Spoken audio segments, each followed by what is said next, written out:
What is up, my Gaggle of Geeks, and welcome to tonight's episode where we're going to be talking about In the Heights. We're going to be talking about Loki. We're going to be talking about all of the fun things that happened this week. And of course, I am joined by my co-host, Chaz. How's it going, man? Dude, it's Friday. It's Friday. Cue Daniel Craig. Ladies and gentlemen, the weekend. That needs to be something that we click onto when it's the weekend. Yeah, I agree. Think so. I agree. I'm sorry if there's a little bit of choppiness with this video feed. We're working on it, but you should hear us very well. I agree. Because we have a very good mic setup. You can hear me okay, right? It's not too... No, I can hear you. Can you hear me? Yeah, I can hear you. You're like a little bit too loud, Chaz. Okay. Hola. So, how have you been? How's the week been? Dude, it's been a week. It's been really clustered, but could be worse, you know? It's not too bad. It could be worse than it has been. Has it felt strange that these weeks are going by fast? Yeah, I had the realization that we're 6 months into the year already, and it has... it's gone by fast. It's gone by fast. Yeah. I don't know what to say to that. I'm really excited for this episode, though. We're talking about so many things that we like. I know. And Frank might show up to lick our knees. We might have a special guest to talk about a certain slop trough with all of our piggies. You know? Yeah. What? That pig noise, I love it. Yeah, it's so good. Well, let's get into the first bit, which is always... It's Gaggle of Geeks. What are you geeking about?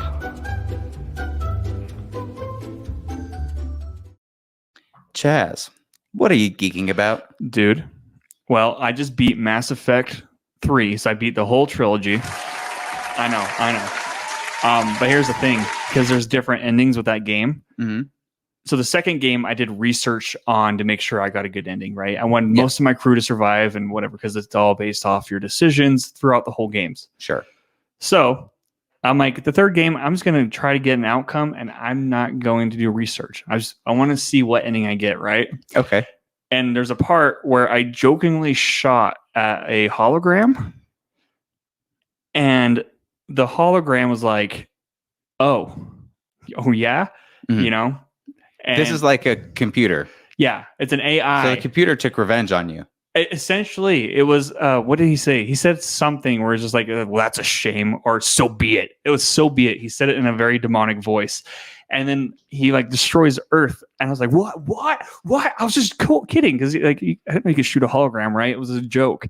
So I had to essentially, I had to reboot the game before it saved so I could get the different ending, because that went dark. Very cool. What have you been geeking about? Well, finishing the game. What is it? Here's the thing. So these narrative-based story games, I don't necessarily play them a lot. Okay. I played the Spider-Man games, but really nothing else. What do you feel? How much was the game, first of all? I think it was $60 for $60 for all three games, and it comes with all the DLC for those games, because it's a remaster from the ones from the I think it's the 360. Okay. How long did it take to finish the game? So the first game, it took me about 2 days. First game is really weird paced, but it's from 2007, so it kind of makes sense, right? Yeah. So is it worth it because of how long it took to beat the game, or just because the story is so good? Was it too fast, or was it worth the price point? Dude, it's worth the price. Video games are always iffy for me when it comes to price. They're like $90 sometimes. Yeah, no, it's worth the price. I really enjoyed it. I mean, because the first game was the one that needed the most remastering anyway. So I thought it flowed pretty well. Like it's just a 2007 remaster. But the second game is where the whole trilogy really picks up. Yeah. And that's where you kind of feel the consequences of your decisions.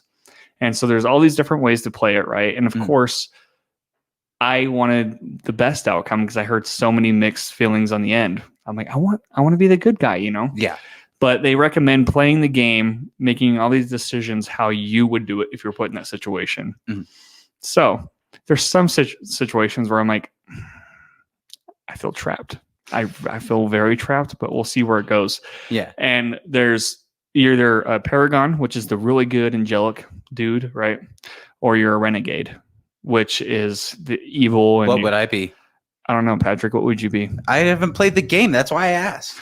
Well, the summary of the game is that there's these machines. Just tell me what I'd be. I don't know. Let me ask you. I'd be a renegade. Would you be renegade? I'd fight. So would you want these machines, like these old I machine feel like a rebel. I'd be a rebel. aliens, sentient beings, to harvest humans No. and collect their consciousness? No. Would you want that? No. Then you're not a renegade. But I would fight to win, and I'd attack people. That's a paragon. All right, then I guess I'm a paragon. The renegade's basically saying, yeah, humanity deserves this. Oh, so they're like nihilists. Yeah. But they don't do anything then. They're just like, "Ugh," they're all grunge aliens. Yeah, I don't know. So I played the Paragon playthrough, and I kind of wanted to not do that my next playthrough because it's very replayable, and I think that's the key to video games. Once you beat it, is it replayable to this trilogy? Yes.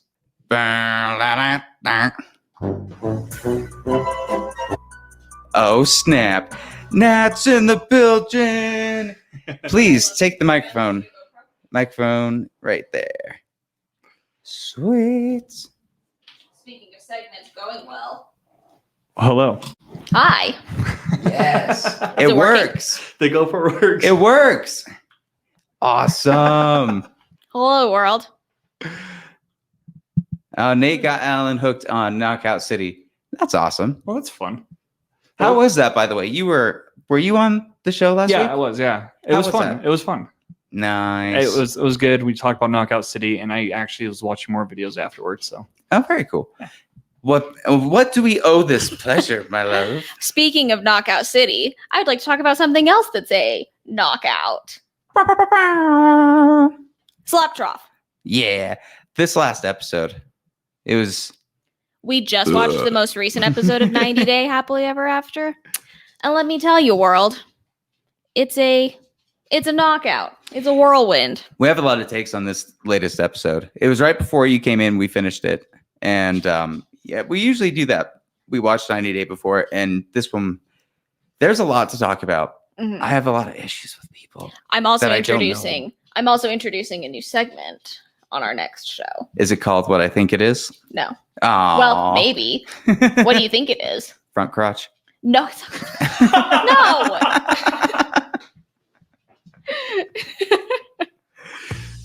I'm just kidding. how do you come back? What would that even be? What would that even entail? I don't know. We shouldn't make it though. Yeah, don't worry, that's not where I was headed. That's a bad idea.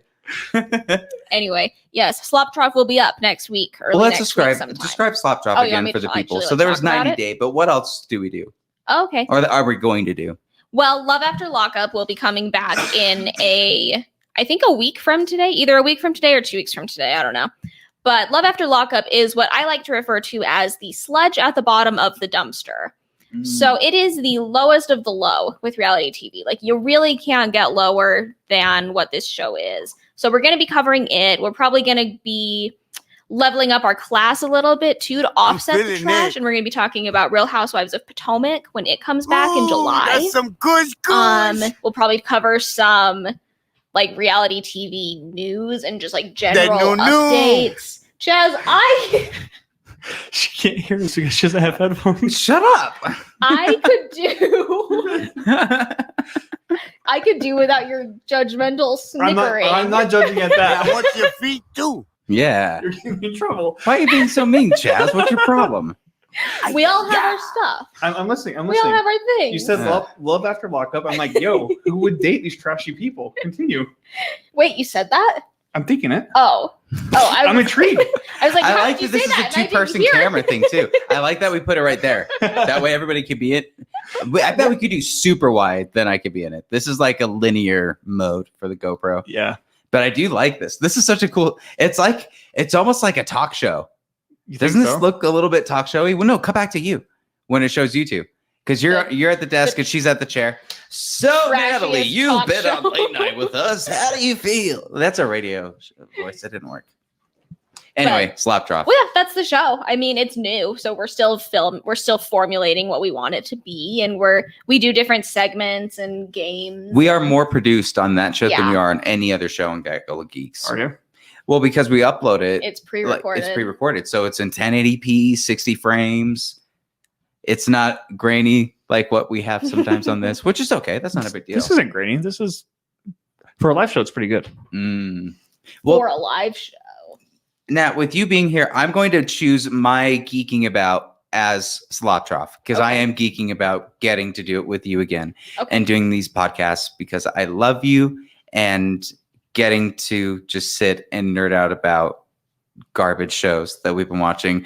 And honestly, like our relationship is bonded over Our relationship over is built garbage. on trash. Make with that what you will, world. Decide whatever that means to you. That's so cute. Yeah, I love you, honey. Thank you, and please check out Sloptroff. It's a good show, and we're gonna be bringing on more people as we go from there. All right, we did it. That was such a good. She was trying to leave without giving me a high five. There were zero flaws with that. There was no. With bringing her in. That was fun. That was amazing. Is Frank staying with us? Or Frank is he might going? chill with us. Okay. But in any case, so now that we're done with that, we need to cut to, man, we've been doing this for quite a while at this segment. Let's move over to the new segment. The new segment that we've been wanting to cover. The News Say with Chaza. Patrick, are you ready for this? The news. The Give news. it to me. The news. Chaz, The news. let me give you a proper introduction real quick. Okay. Chaz goes on the internet. He surfs that internet. He scours it, and he finds some tasty morsels that he can deliver to us in bite-sized new form. And he's got the news of the week. Chaz, give it to us. What do you have? That's a good sell, man. First off, I'm excited about this because let me preface this by saying I'm not a huge fan of anime, Okay. but Lord of the Rings is going to be an anime. I saw that this morning. Yep. What do you think of that? I'm intrigued. Okay. So this is coming from Warner Brothers. This isn't the Amazon thing. Yeah. Okay. I believe so. At New Line. It's at New Line. So whoever is over at New Line. Okay. So does it have any threads to the Lord of the Rings that we know from Peter Jackson's version? Or will it be completely different? You know what I mean? Like, will they have the visual palette of a Peter Jackson's Lord of the Rings? Or are they going to go for a completely different dystopia or a landscape, you know? I don't know. Like how Amazon hopefully will be doing it. If they go for Peter Jackson, then what's the point of putting so much money into it? Yeah, because I mean, the franchise was like over $1 billion, right? Yep. That's crazy. But Crazy. That's Bezos. Jeffrey Bezos. That's him. that is. But I hope it has some Peter Jackson-esque because a lot of the shots are beautiful, especially in the 4K. Like, it's just, dude, you can't really top that in fantasy. I mean, people base their fantasy off that, you know what I mean? Yeah. But I also, it being animated, I wonder if they're going to go the old cartoon Lord of the Rings, Interesting. where it's going to be a throwback to that even. And it's like a mix mash of those styles because I think you could do a lot of beautiful cartoon imagery. I'm with beginning to really love anime and appreciate anime. I don't know it as much as a lot of people. And frankly, I think it's enough to even do its own Gaggle of Geeks show. If we ever go down that road and bring somebody in for anime, it would be its entirely own thing. I agree. It would be. But I've been watching, like, what was the last one I watched? Was Akira, I believe, last month. And just the depth of animation, whether it's hand-drawn, whether it's like kind of the initial beginnings, like what they did with the original Beauty and the Beast, where some of that was kind of like digital rendering alongside of anime knows how to do it the right way.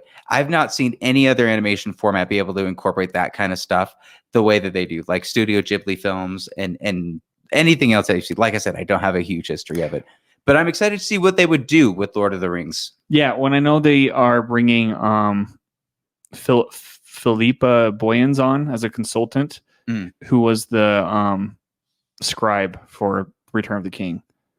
So that's kind of cool. I'm down for that. It is at Warner Brothers, by the way. So nice. Well, what else is there? Well, what else we got here, dude, is this is kind of what else you got? This is kind of depressing, okay? China has more like censorship on movies coming out. Yeah, I saw that you posted this. You know, it's tough because this is news, of course. Like, we're getting the news, but is any of this news to us? No. Or is any of it unexpected? No. So I don't know why we cover it. I don't know. You should have told me that. No, I don't. I don't mean you specifically. I mean, like, I don't know why. Like, because well, here's the thing. So local butchers something. Well, I mean, like, here's the thing. So water, what? I think we have a lot of studio ties in China with like marketing and distribution, like Fast and the Furious, for example. why they had to go back and apologize for the whole country thing, right? I mean, it's because there's so much money tied to it. So I wonder if that's why. Who knows? But going from here, because we're going to be covering this show, I'll save that as the segue. Sure. So also we have The Mandalorian. Okay.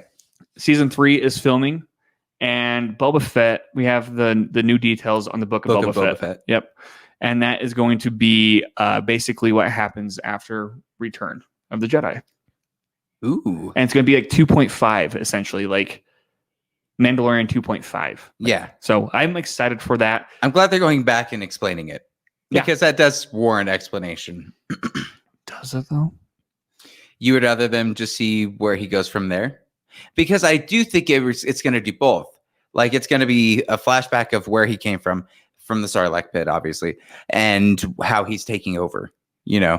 Or at least if they're smart, they'll do that in one season. And then once that season's over, have it all catch up to the beginning, and then have him maybe kind of be like what Aquaman 2 or what sadly Black Panther 2 might have been, where it was like, now you're king, here's what it's like. Yeah. Yeah. If they do the flashback, I think they could balance, not only tie in the nostalgic of the original trilogy, but also tie it into how it fits in The Mandalorian, because it's balancing the two, and kind of come to a meeting point. But in other Star Wars news, Liam Neeson, because there's hope. There's hope. Liam Neeson as Qui-Gon Jinn. Are you gonna be that he'd be making an appearance? And it turns out, according to him, no. He's a lying bitch. I think he's lying too, because in the Clone Wars, he does that cameo voiceover. An accuser. Did you know that? Yeah, I didn't know that. Yeah. He has a cameo voiceover, because he's in ghost form essentially, and he talks to Obi-Wan. Mm-hmm. So to have him not be in an Obi-Wan, yes, he's lying. He's lying. There's so many wish lists for Obi-Wan for the big fans that really want it. So here's some of the things that I know they definitely want. Number one is Qui-Gon. They want to see. Oh, I'm so sorry, Chaz. Why don't you react to it? You need to react to these things. I'm doing it for you. Up the next article. Doing it for you. You need to be disgusted. Next article. You're not even disgusted by me. I try to make him nasty and greasy. No, dude, the greasiness. If that came out your butt and like your butt cheeks kind of like, okay, then that'd be a different story. Nah, okay. It has to be squeaky, like it's escaping through the skin crack of your boxers. That like was a little better. That was closer. It was a little bit wet. Yeah. Oh boy. What's your other story? This one is Rez Ahmed, right? Riz Ahmed. Yeah, he is backing a study with USC about trying to figure out how Muslims are presented in the culture of cinema in the US. Mm-hmm. And they are grossly underrepresented. Yeah. Which kind of ties into our segment last week or 2 weeks ago with the war films, how it was like there was that weird war thing, with how they were being portrayed. So I think it's interesting, and I'm curious to see where that goes, especially with how much we have. Oh, it's on you. How much it's been tying into other cultures, especially with like In the Heights, how that ties in a lot of the Latin culture. Yeah. So I'm excited to see what the study does and what people can do with it, because I do think there's a lot of room to grow in that sense. What are your thoughts on that? I agree. Cool. Yeah. And then this probably tie into our next segment, maybe, unless you have something before. But Loki, yes, our good old Loki. According to Deadline, Loki has a first day viewership that scores record for Disney Plus and Marvel series. Mm-hmm. Isn't he already signed on to have a season 2 as well? I actually don't know that much. It doesn't say. Will you read it? Tell me that one more time, just so I could process it again. Okay, Loki, first day viewership scores record for Disney Plus Marvel series. I'm glad we didn't use the picture I had. It was just it with lots of money. That makes no sense to what you just said. Well, so because it probably made money. We'll never really know what the streaming, stuff is. Well, but the fact that it was this popular is really a good sign. Were you worried with Wednesday?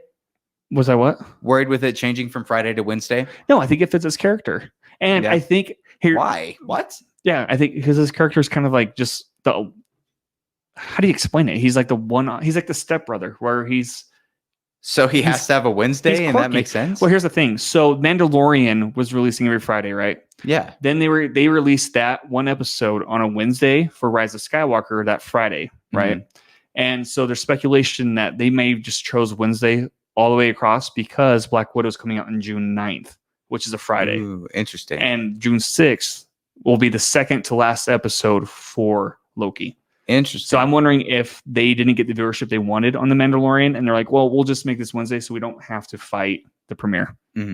But like I was saying, 1.7 watched Falcon the Winter Soldier, and 1.6 million watched WandaVision. And according to them, 3 million watched Wow. Loki. So there's that. That's pretty epic. Yeah. Well, we also watched Loki, and we have a review for the first episode. Without further ado,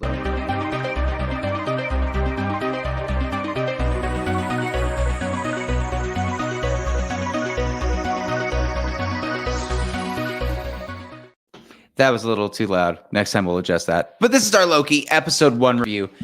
Whoa. This thing is trippy, right? I loved it. I really liked it. Yeah. I don't know if I loved it yet. There's just a lot that they need to explain. I think that's Marvel as a whole, but continue. Should we talk a little bit about first the non-spoilers, and then we'll get into some spoilers? Sure. And then we'll go into In the Heights after that. Yeah. Okay. So I'll just give like my full non-spoiler, then you give your full non-spoiler, okay?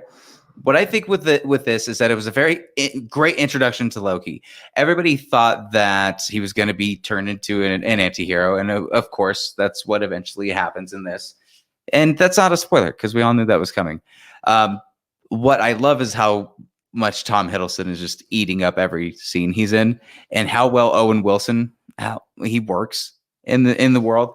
The TVA, or the Time Variance Agency, is crazy and weird and kind of like Wes Anderson-y, but I'm very interested to see what things that we know aren't actual like factual stuff. I think they're hiding a lot of things in this episode. Oh, of course. But overall, it's very strong.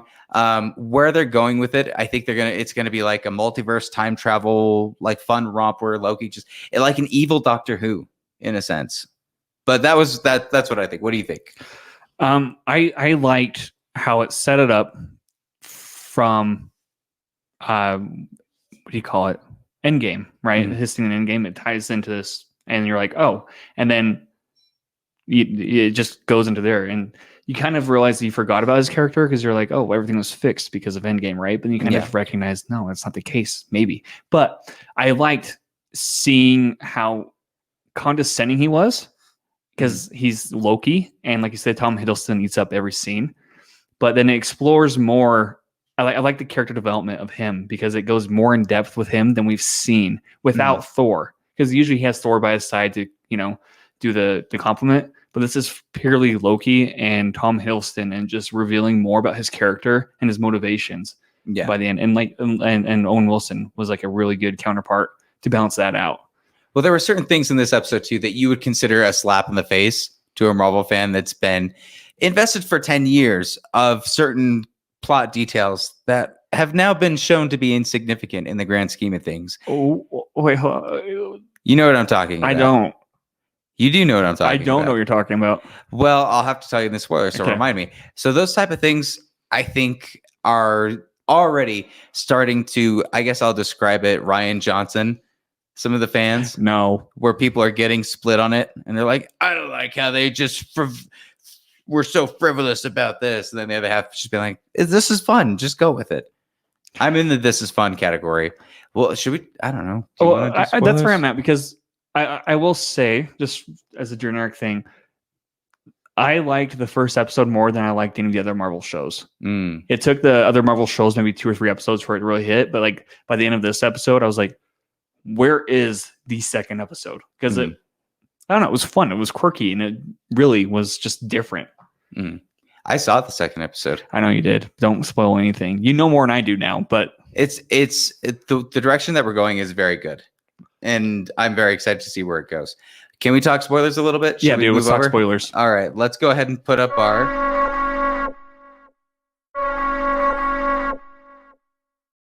All right, we're going to be spoiling a few things. So the insignificant part that I'm talking about is when Loki is walking past that person that's a desk worker, and he pulls out a drawer, and inside the drawer are all of the Infinity Stones. Yeah.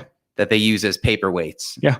For somebody that's like, I didn't want Iron Man to die. Those are the main people that are upset. They're like, the sacrifice is for nothing.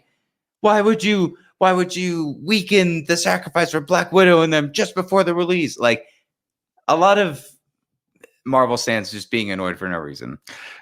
Right. Well, and my point to that is, why would there be a TV show, Loki, about a dead character, Loki, right? But the show addresses his own death, which I thought was really cool too. Yeah. Well, let's talk about that scene, because that's the most emotional part of that entire pilot. Is he's able to go back and look at his past stuff. And was this the one where he's on the plane? No, that's a funny part though. Is it in this second one? Where he's on a plane playing a prank with Thor, or apparently there was a prank with Thor, right? You don't know the history behind that actual story, do you? No, I don't. Do you? Okay, but that's from the first episode, right? Yeah. Okay, so DB, what is it? DB something is the guy. Yeah. This is an actual story of a person, an actual man that got onto a plane when they were making a pit stop to get to a different destination, hijacked it, ransomed it for money, took off with 10 parachutes, disappeared, and nobody knows what happened to him to this day. So they basically put Loki in and said it was Loki. But that actually happened. Everything in that thing actually happened. That's fascinating. Mm. I thought it was a funny part. And when he was like, I lost a bet to Thor. Yeah. That's amazing. That's amazing. Those are the Taika Waititi jokes that he brought in that really like makes it so good. Yeah. Owen Wilson works so well with him too, right? He does. I love. He's like, I'm a big fan. I really like what you're doing. I'm surprised he didn't say, "Wow, you're a Loki." Wow, Loki, I'm a big fan. the Owen Wilson impersonation. Why are you a bad guy, Loki? Why do you do bad things? What makes you tick? I'm sorry for using this device on you. And then every time Loki's like, you must be truly desperate. He like always has to throw that line in. I love Loki's mannerisms. Tom Hiddleston owns that role. He does. Nobody can play Loki but him. No. And he really has made Loki kind of like the more fun Joker. Yeah, I mean, it is the more fun, the less psychotic Joker. Oh, and he is the god of mischief, so... But yeah, I love, and that's the thing that they pointed out in this episode too. You're the god of mischief, but you don't really do mischievous things, right? So he's going to do some. Right. Well, then Owen Wilson's character, like you said, has this kind of interesting fascination with Loki, right? And you're like, okay, why? Because you're working with the agency. The judge doesn't like him. The judge doesn't like him. Nobody in this agency likes him at all. We should talk about the timekeepers. Okay. Yeah. These three, as Loki defines them, space lizards. Yeah. Right. Sounds straight out of something that Utah. Never mind. I was listening to this. I'm like, that's the lie. But three space lizards control all of time and make sure that the multiverse doesn't expand and get out of proportion. They're basically trimming a bush. Right. That is the timeline, the universe bush. They're very strict in the sense that it's almost fate. Like you're fated to die in this way, and you can't deviate from that. Yeah. And that the second to deviate from that, it's the question of agency. Right, and that's when the whole thing happens. And they're like, "Well, you stepped out of line. Like this isn't how you're supposed to act." By the way, you know how much that would piss me off? I'm with Loki, dude. I'd be like, "Screw you guys." But I can make my own destiny. Who are you people? And who are these people? That is the big question. Do these people exist, Stephen? Do these people exist? I would say yes, but in a different dimension. I don't trust this agency. There's never been an agency that Marvel has given us that's been good. I know even S.H.I.E.L.D. turned out to be kind of shady in the end. Exactly. There's never been an agency that's like, man, you guys really just keep coming out on top, don't you? You keep doing the good things. Yeah. Pym Tech even. Pym Tech, yep. Doctor Strange's little thing. Stark Industries. Yeah, they've all been kind of crappy. Anything Spider-Man has to deal with has to do with Stark Tech. Stark Tech keeps ruining Spider-Man's life. Yep. But to answer your question though, these timekeepers, are they real? I would say yeah, like in a different universe. Because they are going into that phase of alternate universes with Doctor Strange, and they kind of hinted at in WandaVision, So I'm open to that. But I also love how the rules of this world don't make sense, but they do make sense. Like they still feel very confined in their space. Yeah. And seeing them happen, I'm like, I don't know how that would happen or how that would work. Like the device, Loki wears around his neck. And they even use it as a gag. The reverse thing. Yeah, of him trying to get up. And I laughed at that part. But I'm very fascinated by how it works. And like you see the outside world-ish, and you're just like, what is this? Like I love it, dude. I really do. Very cool. Well, if you've seen Loki episode 1, is there anything else that you want to cover with this? I will actually. This was like actually a real cliffhanger where I don't know where it's going, and I don't read the comics, so there might be people who know, but I don't think this is Ryan Johnsoning anything at all. I just think it opens up the possibilities of where the universe can go. Well, let me ask these idiots this question. Okay. Let me ask you this. Do you want stakes moving forward in the MCU? Then you got to make something seem like it's less than. That's the rule of stakes, right? Yep. The higher the stake, the less another stake seems. Yep. And what more can you do than Thanos other than to say there's something in an entirely different universe that you don't realize? Yep. They've already given you the biggest and baddest of this universe. It's time to move into the multiverse. Yep. And because if I'm not mistaken, time is a fourth dimensional thing. Mm-hmm. And so if that brings into the question, like that's where Dormammu was, right? And with Thanos, actually, maybe I don't remember. Well, with Thanos was very much a third dimensional thing, destroying galaxies, anything physical, whatever, So I think this explores just different outcomes. My fear and my hope is they don't retcon any of the dead characters. I want them to be dead, like Black Widow. I'm sorry. And I'm worried just because her movie is coming out. It was supposed to come out before the show, granted. Yeah. But I'm hoping that it doesn't tie into that movie at all. So, well, remains to be seen. Maybe, maybe not. Let us know down below. We just talked about some Loki. But before we move to our next thing, let's give you a quick little ad.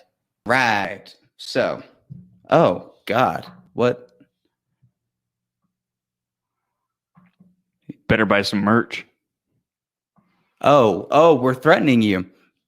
No, there's no threatening. Buy merch. Just buy merch. You think that you're going to listen to this episode without buying merch?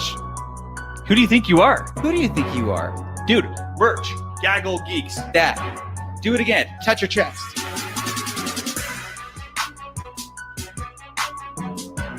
Buy that merch. Gaggle of Geeks. This is better at. Oh man. Buy that merch. I love it. Yeah. All right. So with that, let's move over to our final review of the night, which is In the Heights. I want to break out in a song, but people will go deaf. Well, the way that you were doing the singing was disrespectful. It really was disrespectful. Dude, that was straight up disrespectful. That's BTS stuff that nobody needs to know about. I think we should have been filming it, honestly. So how dare you? There's a reason I'm never Heights. into musicals. We'll just Hey, do you know what's cool about this one? Yeah. We actually got to see it in the theater together. We did. We had ourselves a little date night with my wife. Yeah. It was Ménage à Trois. Yeah. Yeah. Yeah. It was fun. Yeah. Whoops. It was fun. What'd you just do? I went to my close friend. She's not there. How dare you? I know. What if she just appeared? That'd be so funny. Dude. When it just catch like snap, there she is. Well, she was here for In the Heights, so technically she could review the movie with us if she wanted to. If she wanted to. Yeah, but she's got too many takes on how she just hated the film. And Wait, what? oh man. She hated the film? Mick, can I tell you something? Yeah. And like, this is off the record. Okay. Right? Yeah. She was so racist. Like, whoa. She went places. Natalie? Yeah. And I was like, why would you? This is an incredible film about inclusion. And she was like, how dare you? Do you have to I couldn't understand. The rapping was too fast. And I was like, what do you mean? I was like, the rapping was too fast. Do you have paperwork lined up now? That's kind of a deal breaker. No, that's not a deal. I love my wife. How dare you? Oh, well, this got awkward. How dare you? How dare you? That's my wife. Okay. I She know. can have whatever take she wants. All I'm saying is She could definitely come and talk about the movie with us whenever she wanted, and it could be a cut back to, but she won't. Yeah. But anyway, In the Heights. I think it's so good, dude. It's my favorite movie of the summer. It is. It's yours? It is. Yeah. Dude, seriously, because you invited me to it. I'm like, okay, I don't really know much about the movie, but I'll go. Why not?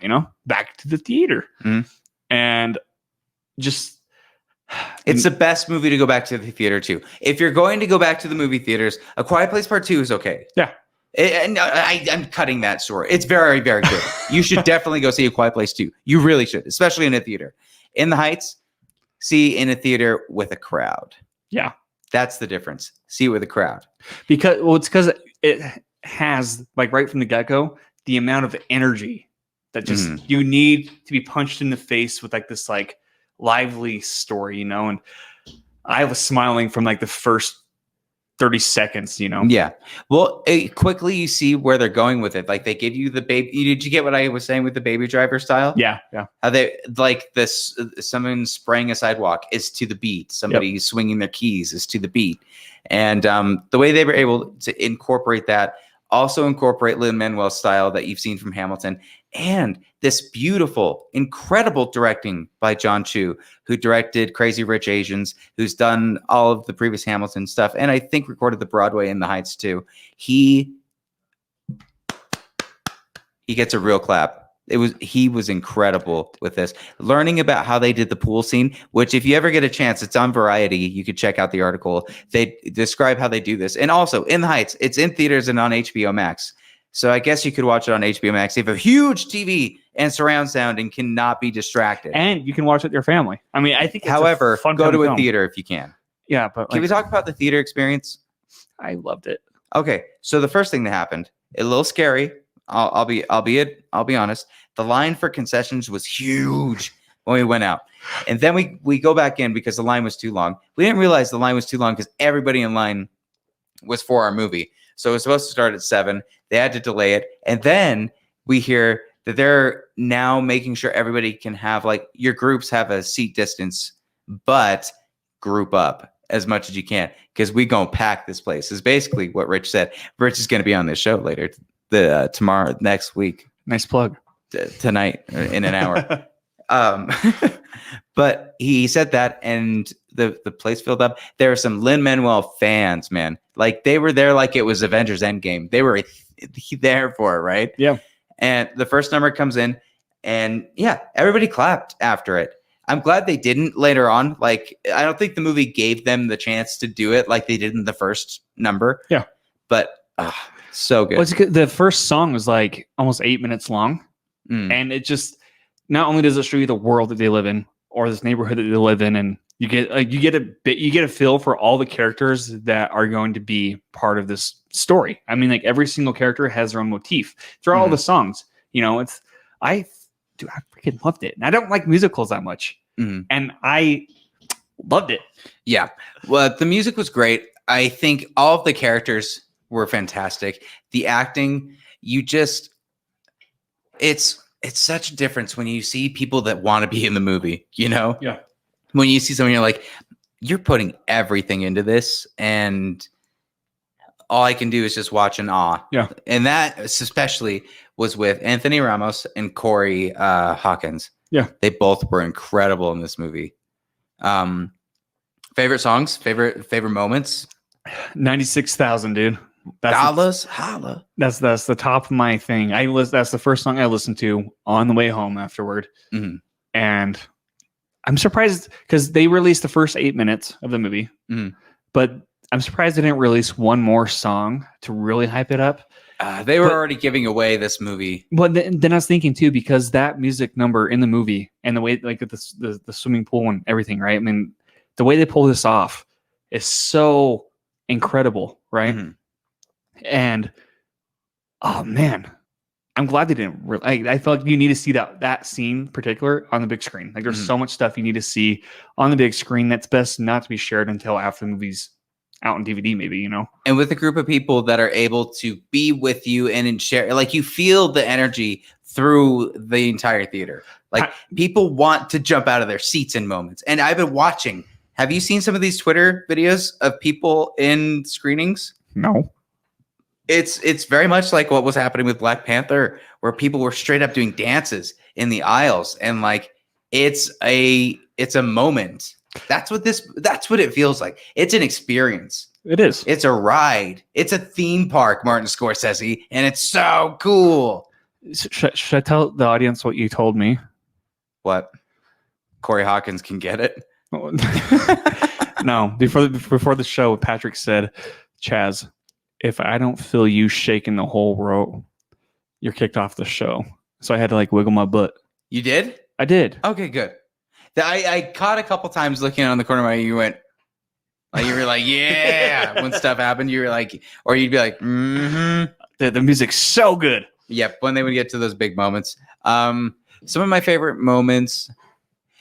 Here's the thing. So I loved almost all the music in it, but the only times where I was a little bit miffed were they were just doing dialogue and singing the dialogue. Yeah, there's only one song that really does that either. But I love the "Tell Me Something I Don't Know" song. I love the Benny on the Dispatch song. Paciencia y Fe, which, dude, the emotional linchpin of the entire film is Abuelita, or is that right? Yeah. And her being able to just like deliver the biggest kick to your tearsticles you will ever have. Yep. It hit so hard when I first watched it. When I was watching it a second time with you guys, I really wanted to leave at that point. I was like, this is gonna kick. And it's weird because we were just talking about how much we would love that we want this with an audience. Those are moments that I want personal though. Yeah. Like I want a ball to it. It's very hard to suppress that. Dude, you could have bawled. You should have bawled. Nah, you don't want to do that. You don't want to do that in a theater. Like your body stops that. Oh no, and dude, you do it in the theater. It either stops it or you try to stop it and it ends up being twice as bad. You know when somebody tries to suppress something and like they accidentally spit up a huge booger or something horrible. Yeah. You could get a brain aneurysm from that. That would happen if you're trying to suppress it, and then you do that weird cough like that. And then, I would totally do that. But it was so good, that moment, and learning about the history of her and how she immigrated and the theme of dreamers in this. Like Suenita, that's the thing that they say through the entire thing. That's what a dream is. And literally going into it when they talk about the youngest character and him trying to get into school because he's an illegal immigrant, that it gets revealed, and he needs to find a way in, and how that happens, you don't know. But so good. I loved it, man. I that's all I can say is I loved it. And I wonder if this brings up an interesting conversation because, like you said, some of the songs where they're just talking but singing, like it was kind of, it's very Broadway-esque, and it might work for Broadway, right? But I wonder if now if we're in the new era of translating Broadway to film where it doesn't do it quite as well, you might have to make a few adjustments, but still be okay with the story. Does that make sense? I don't know if that's honestly been the case. Like if it's not translated well. Well, because like that whole scene, they could have had that whole scene, but like just still talk or whatever. But then if you think about it too, musicals have always been long and always had one song that was out of place. Even The Sound of Music has that. Right. But I'm just saying that like it might work on the stage and for that in-person performance stuff, but for the sake of cinema or film, I bet it could be trimmed because there's stuff like in comic books even or novels. The little stuff that you might have to sacrifice just for the story you're trying to tell on the big screen. You know what I mean? Because I feel like there might have been a few songs that were kind of maybe just a little bit redundant to the theme that they were trying to really pounce into, So, and I'll talk to you if you want after the show. I don't want to spoil anything for this. I've already been spoiling it. What do you mean? I think I spoiled it. I spoiled the Dreamer thing. That's not really spoiling, though. It kind of was. It's not. Okay. All right. It's so good. It is. I just want to stop the show and go listen to it now. And I will say this. There is a post-credit scene. Stay. Oh, yeah. Stay for the post-credit scene. And why don't we know that stuff when we're in the screeners? They know it. Tell us before we leave. You know what's funny? I was about to like turn to you and be like, hey, do we need to stay? But you're already standing up. And I'm like, I guess I'd already left. Because like I like getting out of there and getting my thoughts first because I don't like waiting in line to tell my thoughts to the people. I like just running out, being like, and then going from there. I got you. What would you rate this? On my letterbox, I gave it 5 out of 5. Nice. I think I went 9 out of 10, but second time around 9.5 probably. It really is like this is the summer movie. This is the one. It is. And I don't think Black Widow will beat it. I'll be sad if it does. I don't think anything is going to beat this because it's so necessary. And it's about community. It's something that's so necessary right now. We don't need like another Marvel film. We need a film about a block being able to look at each other and help each other. And be family. Something that America just doesn't have anymore. We're so afraid of each other. Everyone's terrified of each other. It's about family, I was non-Fast afraid and of you. Furious style. What? No, I'm just kidding. You want to fight? See, now I'm afraid of you. Do you want to fight? No. We're gonna do a stand-up. Go to the first. You see? This won't stop. See? Stop it. That's it. That's the thumbnail. Yeah, it's about families. I loved it, man. I want to say more about it, but like, go see it on the big screen. Go see it on the big screen if you can. If you can't, if the vaccine doesn't work for you, if you're still immune compromised, watch it on HBO Max on the big screen you can with your family. And I want to say one more thing. The what do you call it? Snow cone guy. I thought it was funny. Lin-Manuel. Ice cream. Yeah, His he makes a character is cameo. really Yeah. Yep. I liked it a lot. And please let us know what your guys' thoughts are on In the Heights. We're going to close out this episode today. It has been a fun episode, maybe a little bit shorter, but still, we got a lot down. Like I feel like we talked about a lot today. We did talk about a lot. Where can the people find you and what are you working on, Chaz? You can follow me on Instagram and Twitter, and you can follow my podcast, Over and Under, Arts Exposed. Just have a new episode out. It's a solo cast. Nice. Do you call it solo cast or do you call it solo podcast? Or just a solo episode? At podcast. I don't know. Okay, it's just a podcast episode. I am people that could do solo podcasts. That's a lot of work.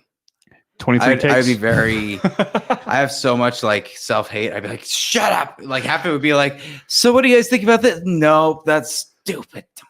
Yeah, that'd be all the thing. Check us out on PatrickBaderReviews.com. Of course, Gaggle of Geeks, Slop Drop, Button Mashing, all of the shows that we've got going on. And of course, Instagram. We didn't even talk about the Instagram stuff. Do we need to do that? Yeah. We've worked very hard, people. We worked very hard on our 1,000 Instagram followers, which we hit last week. Oh, wow. Well, it's okay. It got it. So we hit 1,000 Instagram followers last week, and Instagram, I guess, decided to just lock us out for a week because of that. Whenever I would tap on anything to go to it, and I'm not kidding you, this actually happened. And I'm not going to lie. I will tell you what the process was to get to 1,000 because it's not really a secret. You interact and engage, and you share, and you like, and you comment. I did it so much that Instagram thought I was a robot and they blocked us for a week because I just kept messaging people saying, hi, I love what you're doing, commenting on their stuff. That's really what it comes down to with the social media, at least on Instagram side, is being able to get a wave out for them to notice you and then show them that you appreciate what they're doing. Yeah. Instagram hated that shit and they were like, no, and kicked us out. Dude, I was broken.